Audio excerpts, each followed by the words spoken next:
What I'm going to do now is just go through another example. It's the same stuff what you've seen, but just different ways of populating internal tables. So we'll go back to using an array fetch, which means we can use the select statement but without doing a loop.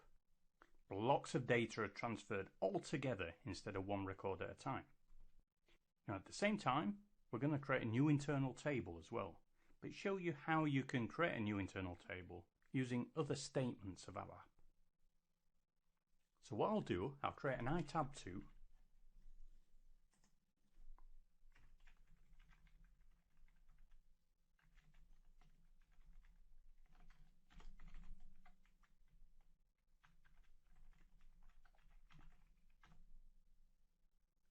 We'll keep the occurs 0, but this time, instead of specifying all the individual fields,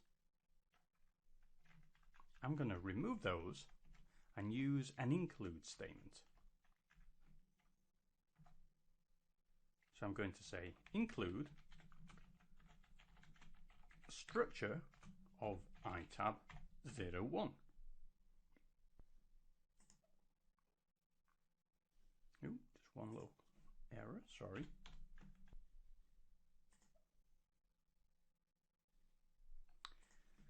Oh, 2 little errors. And also, I need another data statement because I used a full stop. Okay. So notice here, I am declaring the contents of our new internal table using the include structure statement. This just simply copies the structure we declared for iTab01 and includes it in iTab02. We could also use the structure of a table that we declared in the data dictionary. For example, let's do another one. Let's do iTab03.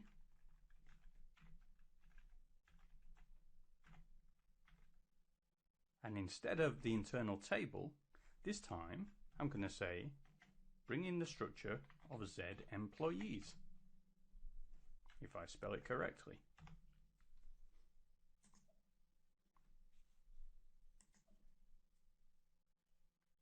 Using this method to declare fields of an internal table can save additional coding and can be enhanced further by including multiple table structures all within one single internal table. Let's have a look how we do that. Let's do another one, iTab04.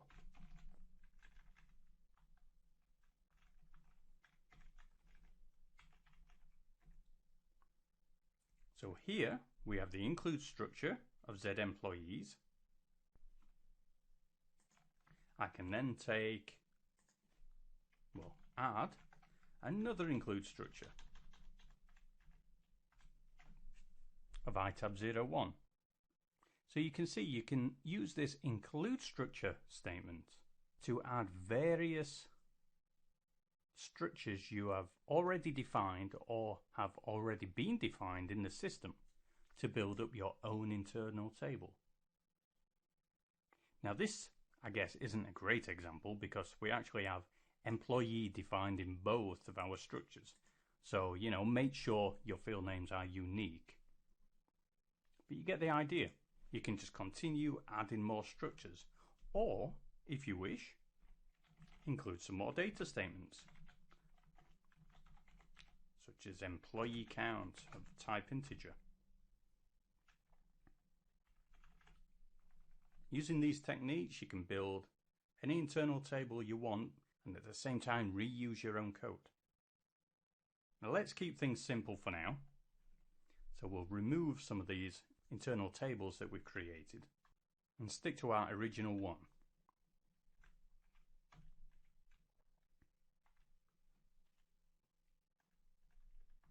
And I'll tell you what we'll do. We'll go back to the array fetch method of populating tables by taking away this move corresponding.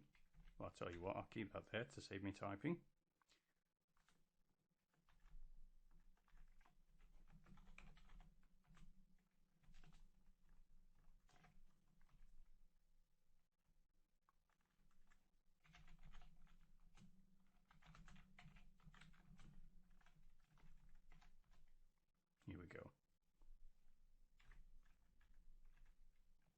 And notice I'm deleting the append and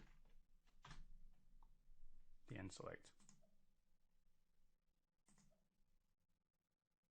It would help if I could spell fields correctly.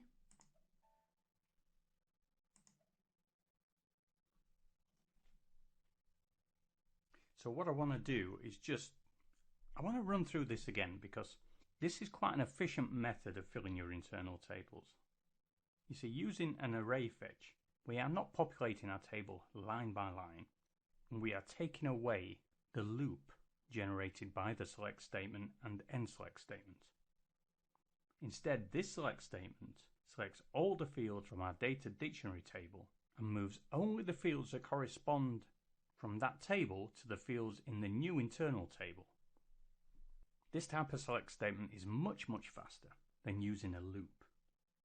And also, take note that we did not make use of any header record here.